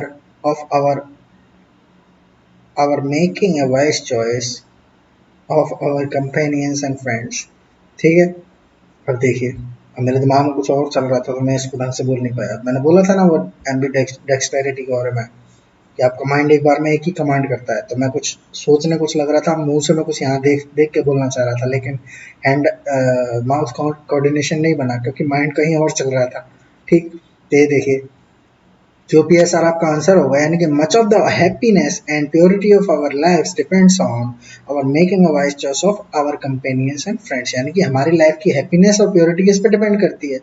हमारी अच्छी जो चॉइसेस होती हैं। किस चीज़ की अच्छी चॉइसेस? हमारे कंपेनियंस की, यानी कि हमारे साथियों की, और हमारे फ्रेंड्स की, दोस्तों की। यानी कि जो हम अपने साथी चूज करते हैं और दोस्त चूज करते हैं, उस पर हमारी लाइफ की हैप्पीनेस और प्योरिटी डिपेंड करती है। अगर दोस्त अच्छे होंगे तो लाइफ अच्छी चलेगी, दोस्त अच्छे नहीं होंगे तो लाइफ में प्रॉब्लम्स आएंगी। ठीक, इस तरीके से इसका आंसर हो गया।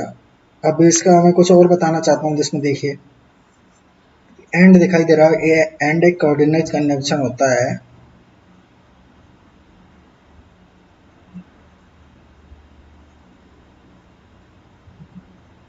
जो कि सेम डिग्री के वर्ड्स को कनेक्ट करता है। ठीक है, सेम डिग्री, एडजेक्टिव को एडजेक्टिव से जोड़ेगा, नाउन को नाउन से जोड़ेगा, प्रोनाउन को प्रोनाउन से जोड़ेगा। ठीक, क्लॉज को क्लॉज से जोड़ेगा। अब देखिए यहाँ पर एंड से पहले क्या लिखा हुआ है? हैप्पीनेस। ठीक, अब आपको देखना है एंड के बाद क्या आएगा। एंड के बाद आपको हैप्पीनेस जैसा ही कुछ लिखना पड़ेगा। देखिए एंड के बाद आप ऑफ आवर कंपेनियंस लिख सकते हैं? जी बिल्कुल नहीं लिख सकते। एंड के बाद आप our making a wise choice लिख सकते हो? जी बिल्कुल नहीं लिख सकते। आप एंड के बाद प्योरिटी लिख सकते हो? जी बिल्कुल लिख सकते हैं। तो आपका क्यू के बाद आपका पी आएगा। ऑप्शन नंबर बी में आपको दे रखा है, इस ऑप्शन में भी दे रखा है, इसमें भी दे रखा है। ठीक, तो क्या किया जाए? इनको बोल के देख लो, ये आपको सही नहीं लगेगा तो ऑप्शन नंबर बी आपका करेक्ट हो गया। ठीक मेरे भाई, चलो अब देखो एक चीज़ और देख लो। डिपेंड्स ऑन लिखा हुआ है, बट डिपेंड्स ऑन के बाद कुछ ना कुछ आपको लिखना पड़ेगा। डिपेंड्स ऑन व्हाट, ये वर्ब की तरह काम करेगा, फ्रेजल वर्ब है। ठीक, इसके बाद आपको उसका ऑब्जेक्ट दिखाना पड़ेगा। Depends on what. ठीक, किस चीज़ पे डिपेंड करती है? अब आपको आंसर क्या मिलेगा? Our making a wise choice, यानी कि आपको पी के बाद एस मिलेगा। पी के बाद एस आपके ऑप्शन में है? बिल्कुल है जी। तो ये आपका ऑप्शन नंबर बी करेक्ट हो गया। चलिए देखिए क्वेश्चन नंबर 20 पढ़िए, इसको करने की कोशिश कीजिए।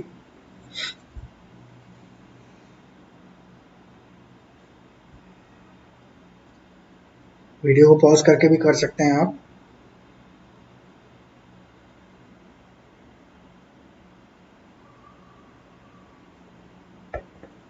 चलिए देखिए,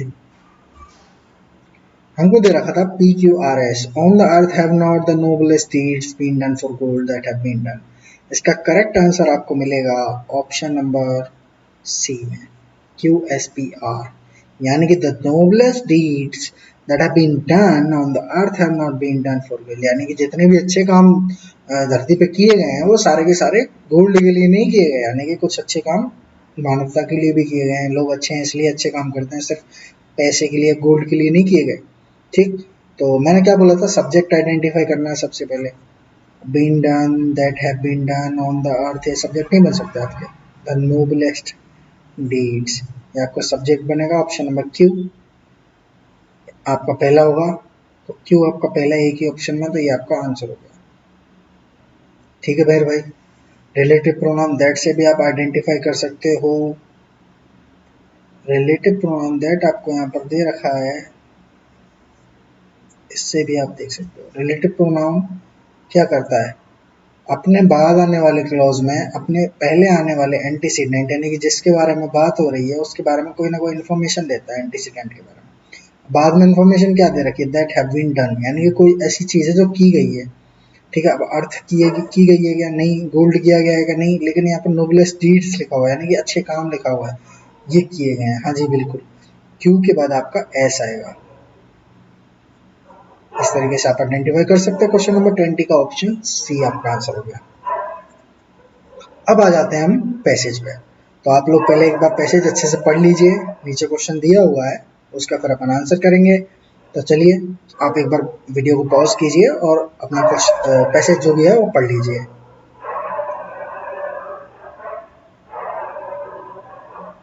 चलिए तो मैं आपको पैसेज पढ़ के बताता हूँ।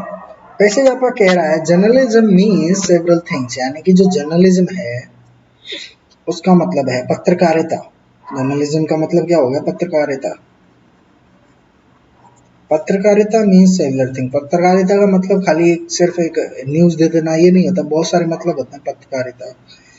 क्या होते हैं? First of all it means the ability to write and convey thoughts in a way that people will understand things quickly। यानी कि एक ऐसा तरीका है किसी भी थॉट को या किसी भी विचार को लिखने का और उसे कन्वे करने का, ठीक, दूसरे तक पहुंचाने का। एक ऐसा विचार किसी विचार को लिखने का और उसे दूसरों तक पहुंचाने का एक तरीका है जिसको लोग बड़े आसानी से समझ पाए। ठीक है, चलिए आगे चलते हैं। और क्या कह रहा है? It means being able to turn long articles into shape. आपने कई बार देखा होगा एडिटोरियल्स आते हैं, बड़े बड़े लिखे होते हैं, दो दो चार चार पन्ने के। ठीक है, अब आप बोलोगे यार इतना कौन पढ़ेगा इसको, तो शॉर्ट में क्या लिखा होगा बता दो। तो पत्रकारिता का मतलब ये होता है कि बड़े बड़े आर्टिकल्स को छोटी शेप में दे देना आपको। ठीक, अब आपको कोई भी बड़ी न्यूज होती है पूरी बता के, पूरी नहीं बताते, पॉइंटर्स में आपको बता दिया जाता तो आप समझ जाते हो हाँ भाई क्या हुआ होगा, कि अभी क्या इंसिडेंट हुआ था, क्या घटना हुई थी, तो ये आपको पता लग जाता है। It means knowing your grammar and composition rules inside out and upside down. यानी कि आपको ग्रामर, कौन सी बात कैसे बोलनी है, इंग्लिश में लिखनी कैसे है, हिंदी में कैसे लिखनी है, आपको अच्छी तरीके से आना चाहिए। कंपोजिशन ऑफ वर्ड्स, शब्दों का सही इस्तेमाल आपको बहुत अच्छे तरीके से आना चाहिए। यानी कि आपकी ग्रामर और आपके शब्दों का चयन, यानी कि selection of your words should be appropriate, should be on point. ठीक है, इस तरीके से आपको यहाँ बोला गया है। अब it also means a nose for news and feel for words. Nose for news का मतलब क्या हो गया? आप देखते हो ना, आपने सुना होगा भाई खबरें सूंघ लेते हैं पत्रकार दूर से, तो ऐसे ही सूंघ लेने के लिए नोज वर्ड का यूज किया गया है। यानी कि खबरें पहचानना आपको आना चाहिए, आपको कहाँ से खबरें मिलेंगी, आपके अंदर ये एबिलिटी होनी चाहिए। ठीक है, फील फॉर वर्ड्स, यानी कि कोई कुछ बोल रहा है तो उन वर्ड्स में से उसके हिडन मीनिंग्स आपको निकालना आना चाहिए। ठीक है, रेस्पेक्ट फॉर ट्रुथ, सत्य के लिए आपका सम्मान। ठीक है, and sense of a mission, यानी कि आपका मिशन क्या है, आपके दर्शकों तक, आपके जो पाठकों तक आपको अपना मैसेज पहुंचाना है, जो खबर जो है वो पहुंचानी है, वो आपका मिशन होता है। और सच्चे तरीके से पहुंचानी है, वो आपका मिशन होता है। A journalist should be able to size up a situation on the spot। यानी कि एक जर्नलिस्ट जो भी होता है, एक पत्रकार होता है, वो ऐसा होना चाहिए जो ऑन द स्पॉट उस सिचुएशन को तुरंत की तुरंत आपको वो कर सके, बता सके, अच्छे तरीके से साइज अप कर सके। यानी कि कोई बहुत अफरा तफरी वाले माहौल में भी आपको सारी चीजें अच्छे से बता सके। He should develop a deep insight into human conditions.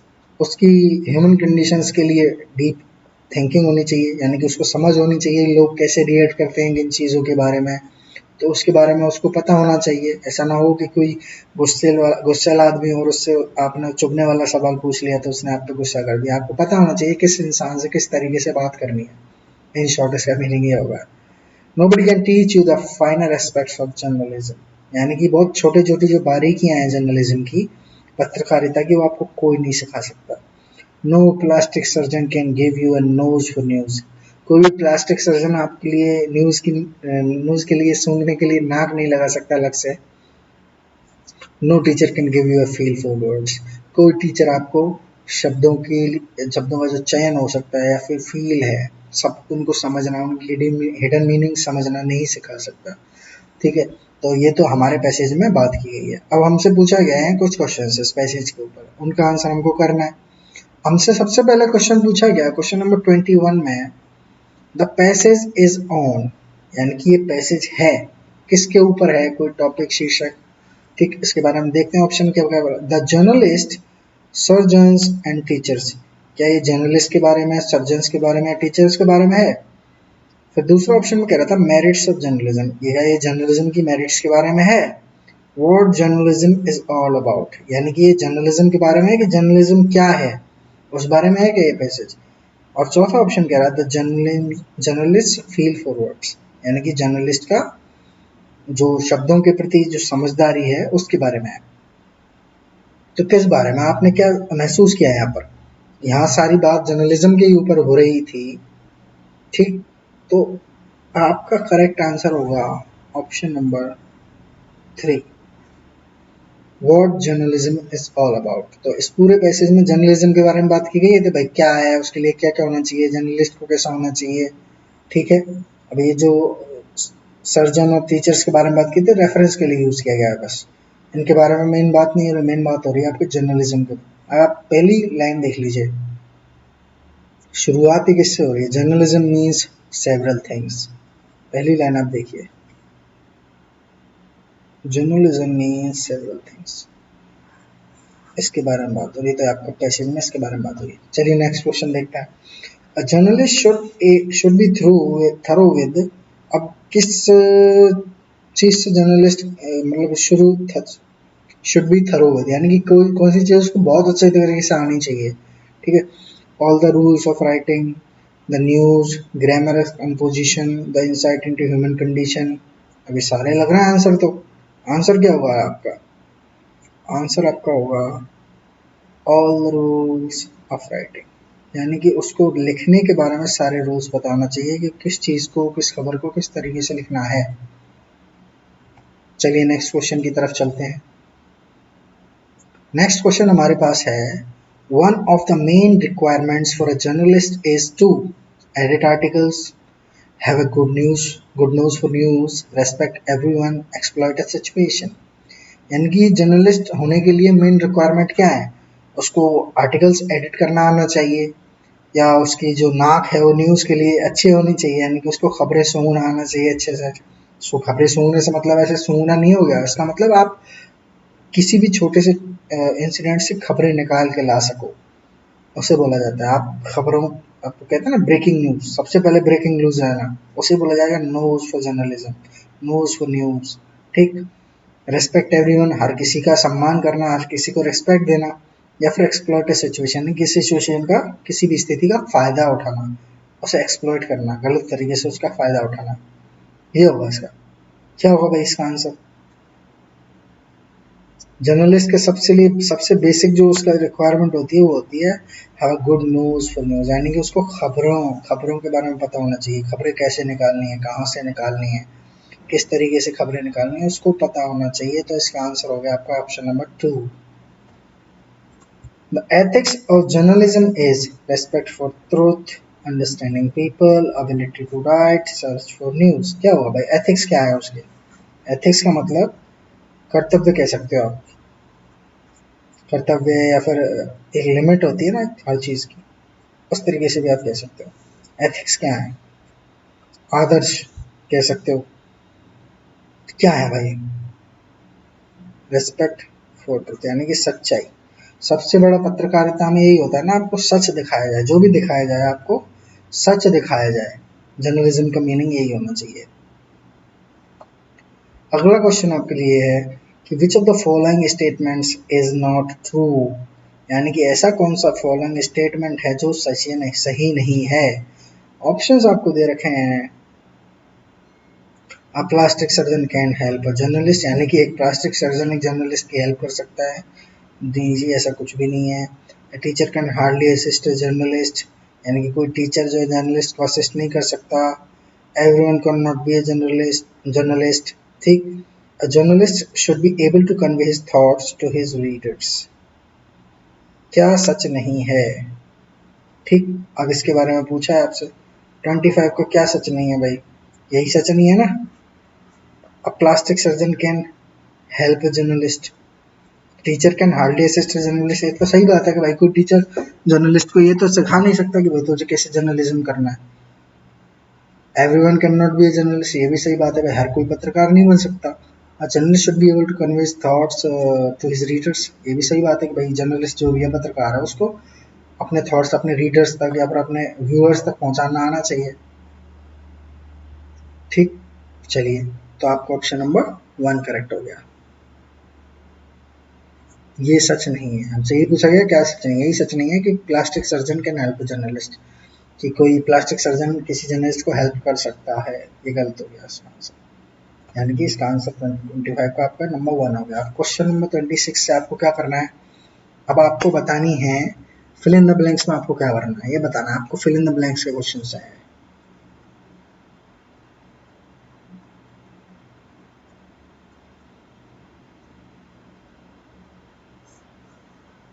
देखिए, the teacher gives many examples to blank the idea contained in the poem. ठीक, अब जो पोएम में उसका जो आइडिया था वो बताने के लिए, वो निकालने के लिए टीचर ने क्या किया, बहुत सारे एग्जाम्पल दिए। तो अब आपको यहाँ ब्लैंक दे रखा है, इसमें आपको भरना है कुछ। अब इनमें से 4 ऑप्शन आपको दे रखे हैं, bring about, bring fourth, bring in, bring out. इसमें से आपका क्या आएगा। अब देखिए, इन चारों का मीनिंग दिखाता हूँ। फ्रेजल वर्ब्स हैं। ब्रिंग आउट आपका ऑप्शन करेक्ट होगा। इसका मीनिंग क्या होता है, टू ले स्ट्रेस, यानी कि किसी चीज पर स्ट्रेस डालना। स्ट्रेस डालने से मतलब ऐसा नहीं है दबाव डालना, किसी भी चीज को क्लियर करना। आप समझाते हो ना कोई भी चीज किसी को, आप मान लो कोई काम करके आए तो उसके बारे में दोस्तों को बताते हो, वो दोस्त कहते हैं पता नहीं यार किस बारे में करते, तो आप क्या करते हो, और थोड़ा एलेबोरेट करके समझाते हो उनको, और थोड़ा खोल के समझाते हो। ठीक, उस तरीके से बोला जाएगा ब्रिंग आउट। ब्रिंग अबाउट का मतलब क्या होता है, to cause to take place, यानी कि किसी काम का होना का कॉज को बोला जाएगा। ब्रिंग इन क्या होता है, इंट्रोड्यूस करना किसी को, इंक्लूड करना, किसी को शामिल करना, अपने ग्रुप में किसी को शामिल कर रहे हो तो ब्रिंग इन हो जाएगा। ब्रिंग फोर्थ का क्या मतलब हो गया, ब्रिंग फोर्थ का मतलब हो गया आपका टू गिव बर्थ टू, या फिर टू बियर फ्रूट। ठीक, किसी चीज को लाना, यानी कि किसी को बर्थ देना, या किसी पेड़ पौधे को उगाना या कि निकालना, उस तरीके से कह सकते हो। ब्रिंग आउट यहाँ आपका करेक्ट यूज होगा। The teacher gives many examples to bring out the idea contained in the poem, यानी कि टीचर ने बहुत सारे एग्जांपल दिए। क्यों दिए, जो आइडिया था पोएम में उसको बाहर निकालने के लिए, दूसरों को क्लियर करने के लिए, समझाने के लिए। तो ब्रिंग आउट का मतलब हो गया आपका ब्रिंग आउट, यहाँ यूज होगा आपका ब्रिंग आउट। ठीक, चलिए नेक्स्ट क्वेश्चन पे चलते हैं। देखिए, the more electricity you use blank. अब क्या आएगा उसके बाद, your bill will be higher, will your bill be higher, will be higher your bill, the higher your will be. ठीक है, अब एक कंपैरेटिव डिग्री यूज की गई है यहाँ पर। अब आपको कुछ बताता हूँ। Structure of such sentence is as follows, यानी कि इस ऐसे सेंटेंस होते हैं ना, इनका स्ट्रक्चर कुछ ऐसे चलता है, दा प्लस में कंपैरेटिव डिग्री, पीछे कुछ दे रखा होता है प्लस में दा प्लस कंपैरेटिव डिग्री। अब देखिए, दा प्लस में कंपैरेटिव डिग्री और फिर आपकी कोई भी चीज दे रखेगी। ठीक है, अब इसके बाद क्या बोला था, दा प्लस में कंपैरेटिव डिग्री आपका यूज होना चाहिए उसके बाद। तो आपका ऑप्शन नंबर क्या है, दा प्लस में कंपैरेटिव डिग्री वाला कौन सा ऑप्शन है, क्वेश्चन ऑप्शन नंबर 4, दा प्लस में कंपैरेटिव डिग्री। ठीक, तो ऑप्शन नंबर 4 आपका करेक्ट हो जाएगा। The more electricity use the higher your will be. ठीक है जी, इस तरीके से ऑप्शन नंबर 4 आपका करेक्ट हो गया। अब आपको इसमें भरना है, क्वेश्चन नंबर 28 दे रखा है। The rich parent decided to send their two sons Eton the stronghold of the blank of the rich, यानी कि उन्होंने ईटोन भेजने का अपने बच्चों को। ईटोन एक स्कूल कॉलेज कुछ भी मान सकते हो आप, इंस्टीट्यूट है, एजुकेशनल इंस्टीट्यूट। ठीक, the rich parents decided to send their two sons, यानी कि उन्होंने, जो अमीर माँ बाप थे, उन्होंने अपने 2 बेटों को भेजने का डिसाइड किया। कहाँ भेजने का, ईटोन भेजने का। ईटोन क्या था, the strong hold of the rich, blank of the rich, यानी कि जो बड़े लोग थे उनका स्ट्रॉन्ग होल्ड था। बड़े लोग के किनका, बड़े लोग के पेरेंट्स का, एंसेस्ट्री का, पेडिग्री का, प्रोगेनी का। अब इसका ऑप्शन करेक्ट होगा आपका प्रोगेनी। प्रोगेनी क्या होता है आपका, जो छोटे बच्चे होते हैं ना, उम्र में बहुत छोटा होता है, उनको बोला जाता है प्रोगेनी। अब ये इंसान के भी हो सकते हैं, जानवरों के भी हो सकते हैं, पेड़ पौधे छोटे, उनके लिए भी प्रोगनी वर्ड का यूज किया जाता है। ठीक, ये देखिए,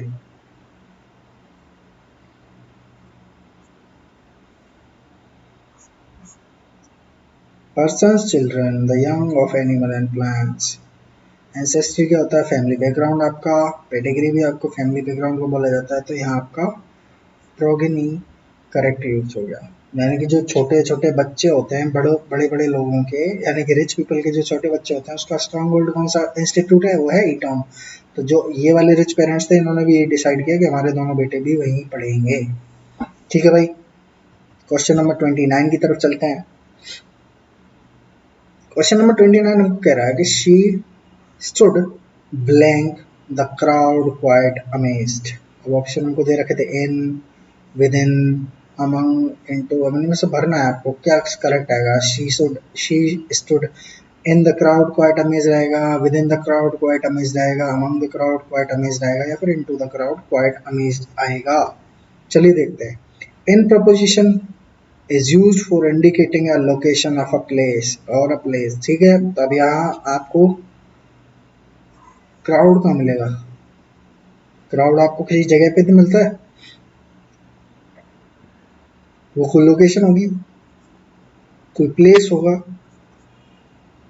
उसके लिए इंडिकेट किया जाता है। तो यहाँ आपका इन यूज होगा। She stood in the crowd, यानी कि क्राउड में खड़ी हुई थी, कोई लोकेशन होगी जहाँ पे बहुत सारे क्राउड होगा, वहां वो खड़ी हुई थी, क्वाइट अमेज्ड। ठीक है, तो इस तरीके से क्वेश्चन नंबर 29 के लिए आपका यूज हो गया इन। अब देखिए, क्वेश्चन नंबर 30 आपको दे रखा था अपना, magnificent temple was constructed by the Chinese. यानी कि यहाँ ब्लैंक में आपको क्या करना है, अभी देखिए, बहुत मैग्निफिसेंट यानी कि बहुत शानदार, temple was constructed by the Chinese. Temple बनाया गया, मंदिर बनाया गया, किसके द्वारा? चाइनीज के द्वारा। अब आपको यहाँ भरना है, क्या भरना है? 8 centuries old temple, 8 centuries old temple, old 8 centuries या 8 सेंचुरी ओल्ड, क्या आना चाहिए? अब देखिए, the adjective with two words joined by the hyphen is called a compound adjective। Compound noun होता है अपना, कि दो वर्ड जब नाउन नाउन जुड़ते हैं तो एक ही मीनिंग अगर देने जाए तो कंपाउंड नाउन बोल दिया जाता है उनको। उसी तरीके से कंपाउंड एडजेक्टिव भी होता है। ठीक है, when we have a compound adjective using numbers plus a time period, the word referring to a time period is singular form। यानी कि जो टाइम दिखाएगा वो सिंगुलर फॉर्म में आना चाहिए। And is joined to the number with a hyphen, यानी कि हाइफन से उसका नंबर यूज होना चाहिए। ठीक है, अब इसका आंसर करेक्ट होगा 8 सेंचुरी ओल्ड।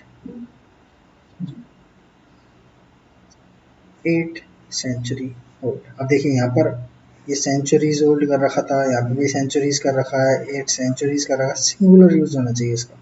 ठीक, तो आपका 8 century old, option number 4 correct हो गया। तो इस तरीके से आपका मॉक टेस्ट आज हो रहा है। तो फिलहाल के लिए, अभी के लिए इतना ही है इस लेक्चर में।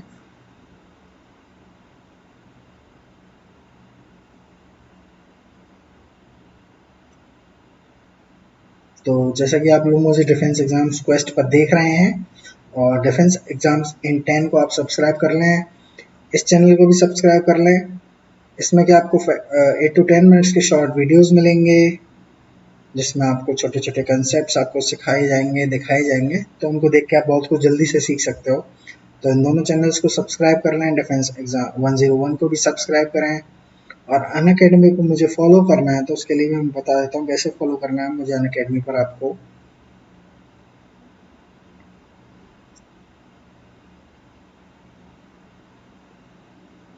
ये देखिए, आप अनअकैडमी पे जाएंगे, सर्च बार में एनडीए कैटेगरी सेलेक्ट करेंगे, उसके बाद सर्च बार में मुझे विकास राज पाठक के नाम से आप सर्च कर सकते हैं। वहाँ मेरा आपको सर्च में रिजल्ट में मेरा नाम दिख जाएगा। इसको आप क्या करेंगे, क्लिक करेंगे तो आप मेरे प्रोफाइल पे ले जाएगा ये आपको। फिर आपको मुझे फॉलो कर लेना है, और फॉलो करने के बाद आपको कुछ ऐसा दिखाई देगा। तो आपको कुछ नहीं करना है, सिर्फ मुझे फॉलो कर लीजिए। मेरे बहुत सारे लेक्चर्स चल रहे हैं यहाँ पर, जो मैं बहुत पहले ही बहुत सारे टेस्ट पढ़ा चुका हूँ, मॉक टेस्ट करा चुका हूँ। ये वाला जो मॉक टेस्ट मैंने डिस्कस कराया है कंप्लीट एनडीए पैटर्न पे जो था, मॉक टेस्ट नंबर 5 डिस्कस कराया है आपके साथ इसी क्लास में। इसमें भी कुछ क्वेश्चंस और हैं, उनको हम करेंगे, ठीक। तो और भी मॉक टेस्ट मैं करवा चुका हूँ, तो इनको आप अगर अवेल करना चाहते हैं, देखना चाहते हैं, तो जाके देख सकते हैं। स्पेशल क्लासेस हैं, फ्री हैं, रिकॉर्डेड आपको मिल जाएगा। अलग भी प्रैक्टिस सेशन पीक्यूआरएस के लिए, जंबल क्वेश्चंस के लिए, यानी कि रीडिंग कॉम्प्रिहेंशन, ठीक है। अलग अलग टाइप के कोर्सेज मैंने क्लासेस में करवाए हुए हैं, और आगे भी अलग अलग कोर्सेज आते रहेंगे आपके लिए। फ्री कोर्सेज भी हैं जिसमें मैंने वोकैबलरी पढ़ाई हुई है अलग अलग कोर्सेज में, तो आप ये भी देख सकते हैं। तो इस तरीके से आप मुझे फॉलो कर लें, वहाँ आपको सारे नोटिफिकेशन मिल जाएंगे। मेरे नोटिफिकेशन आपको मिल जाएंगे सारे के सारे अनअकैडमी पर, और वहाँ से ही आपको यूट्यूब क्लासेस के भी नोटिफिकेशन मिल जाएंगे। और यूट्यूब क्लासेस के नोटिफिकेशन के लिए सबसे बेस्ट तरीका, आप इस चैनल को सब्सक्राइब कर लें, ठीक। चैनल को सब्सक्राइब कर लें, बेल आइकन दबा दें जिससे नोटिफिकेशन आपके पास पहुंचा जाए। सब्सक्राइब करने के बाद अगर बेल आइकन आपने नहीं दबाया है तो सब्सक्रिप्शन नोटिफिकेशन आपके पास नहीं पहुंचेगा। और प्लस लेने के लिए मेरा सब्सक्रिप्शन कोड यानी कि रेफरल कोड आप बोल सकते हो, वो है विकास1। प्लस सब्सक्रिप्शन लेने के लिए विकास1 कोड को अप्लाई करें, और इससे क्या फ़ायदा हुआ, आपको मिलेगा 10% का इंस्टेंट डिस्काउंट। ये आपको तुरंत मिल जाएगा, तो ये आप ले सकते हैं। डिफेंस एग्जाम्स इन 10 को सब्सक्राइब कर लें। कमेंट्स करें अगर आप हमसे और भी कुछ पूछना चाहते हैं। टेलीग्राम पर भी आप हमारे साथ जुड़ सकते हैं। Thank you so much. आज के लिए क्लास के लिए इतना ही, आगे आने वाली क्लासेस में मिलते हैं। और मैं आपके लिए कुछ क्लासेस वोकैबलरी की भी लेके आ रहा हूँ यूट्यूब पे, जो आपको रिकॉर्डेड फॉर्मेट में सुबह मिल जाया करेंगी। सुबह जल्दी टाइमिंग्स में डिसाइड कर दूंगा कि किस टाइम पे उनको प्रीमियर किया जाएगा। तो आपको उसमें मैंने हिंदू की vocabulary, phrasal verbs, one words, idioms वगैरह को डिस्कस करूंगा मैं उसमें, तो वो आपको मिल जाया करेंगी डेली अब से आगे, ठीक है। थैंक यू सो मच, मिलते हैं नेक्स्ट लेक्चर में।